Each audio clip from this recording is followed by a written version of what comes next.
killed our people, and he didn't exchange prisoners. We signed the exchange of prisoners, but he didn't do it. What kind of diplomacy, JD, you are speaking about? What do you mean? I'm talking about the kind of diplomacy that's going to end the destruction of your country. Yes, but if you Mr. President, with respect, I think it's disrespectful for you to come to the Oval Office and try to litigate this in front of the American media. Right now, you guys are going around and forcing conscripts to the front lines because you have manpower problems. You should be thanking the President for trying to bring it into this conflict. Have you ever been to Ukraine? Did you see what problems we have? I have been to.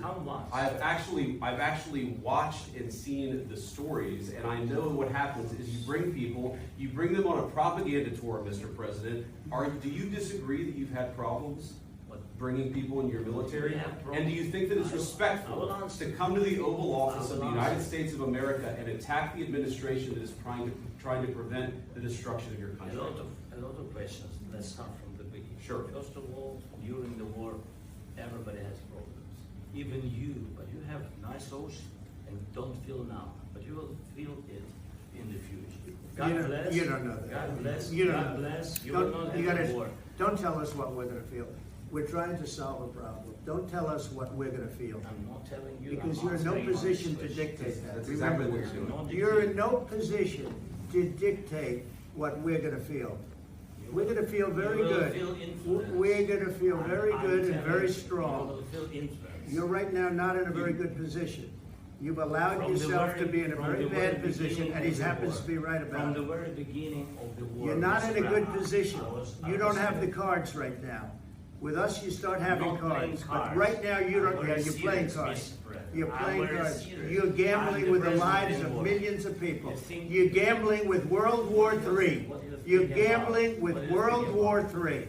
And what you're doing is very disrespectful to the country, this country. That's back to you.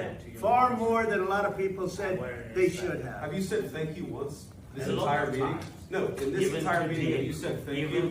You went to Pennsylvania and campaigned for the opposition in October. Offer some words of appreciation for the United States of America and the president who's trying to save your country. Please, you think that if you will speak very loudly about the war, He's not speaking loudly. He's not speaking loudly. Your country is in big trouble. Wait a minute. No. You've done a lot of talking. Your country is in big trouble. I know. You're not winning. You're not winning this. You have a damn good chance of coming out okay because of us. Mr. President, we are staying in our country, staying strong from the very beginning of the war. We've been alone. And we are thankful. I said thanks. You haven't been alone. You haven't been alone. We gave you, through this stupid president, $350 billion. We gave you military equipment, and your men are brave, but they had to use our military. If you didn't have our military equipment, this war would have been over in 2 weeks. In 3 days. I heard it from Putin. In 3 days. This is something maybe less. In 2 weeks, of course, yes. It's going to be a very hard thing to do business like this. Again, just say thank you. I said a lot of times to American people. Accept that there are disagreements, and let's go litigate those disagreements rather than trying to fight it out in the American media when you're wrong.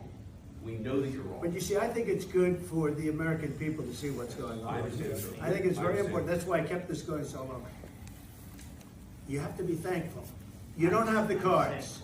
You're buried there. Your people are dying. You're running low on soldiers. Listen, you're running low on soldiers. It would be a damn good thing. And then you tell us, I don't want a ceasefire. I don't want a ceasefire. I want to go and I want this. Look, if you could get a ceasefire right now, I tell you, you take it so the bullets stop flying and your men stop getting killed. Of course we want to stop the war. But you're saying you don't want a ceasefire? I want a ceasefire because you'll get a ceasefire faster than an agreement. Ask our people about a ceasefire, what they think. That wasn't with me. That wasn't with me. That was with a guy named Biden, who was not a smart person. That was with Obama. It was your president. Excuse me. That was with Obama, who gave you sheets, and I gave you javelins. Yes. I gave you the javelins to take out all those tanks. Obama gave you sheets. In fact, the statement is, Obama gave sheets and Trump gave javelins. You got to be more thankful, because let me tell you, you don't have the cards. With us, you have the cards. But without us, you don't have any cards.